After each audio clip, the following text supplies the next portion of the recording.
Many people, especially at the senior level, Saundra, like to keep their search, shall we say, under wraps, below the radar.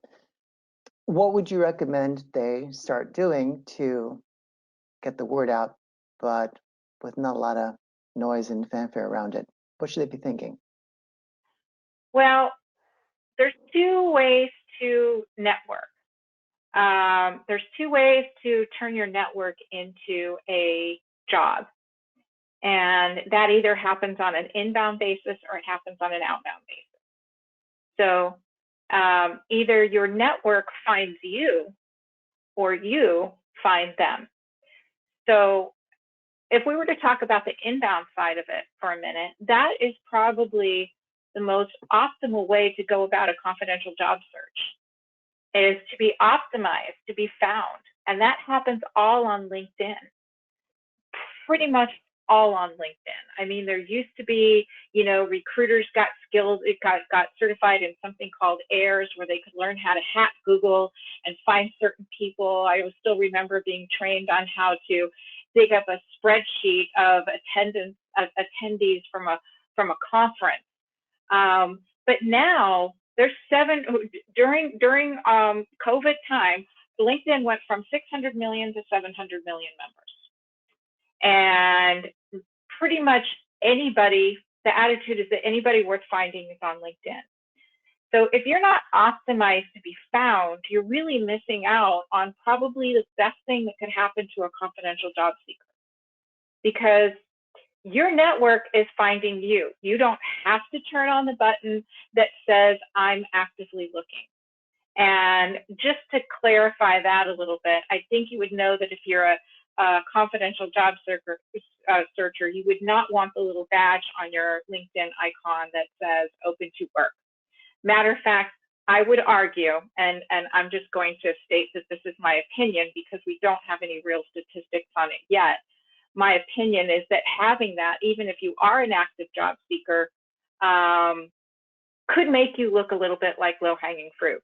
Because when you're at the executive level, they're not out there trying to find people who are looking for a job. Matter of fact, if a headhunter does get involved, they're going to look better by pulling up somebody who wasn't even actively looking. So one of the tools that a headhunter will use, or a recruiter will use, or even a recruiter at a company will use LinkedIn Recruiter. LinkedIn Recruiter gives you the ability to filter people based on whether or not they're actively looking. Not if they have the badge, but the settings that they actually have.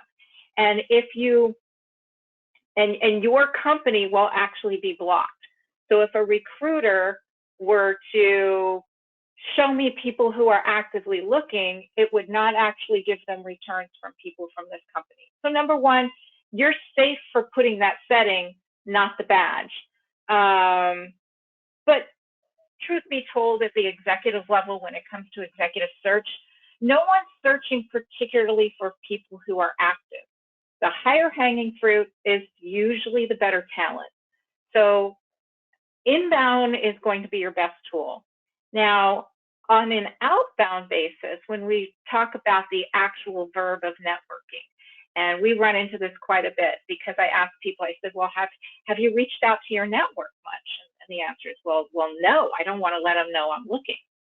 Well, the good news is this, is that when we look at the research as to how people are successful at landing a job through networking, the message of, hey, I'm looking for a job, this is what I've done, let me know what you hear, doesn't really work anyway. It actually doesn't plug into the right part of the brain. For lack of a different explanation, it pretty much just goes in one ear and out the other. So one of the things we coach our members on a lot is the actual value conversation, where when you're talking with your network, you're not even mentioning that you're looking for a job. And that's how we know you're doing it right. If you're just talking about the problem you solve, or even talking shop, and getting really involved into the actual value portion of your expertise, not necessarily the stuff you've done, the value portion, people are going to want to talk to you to solve their problem.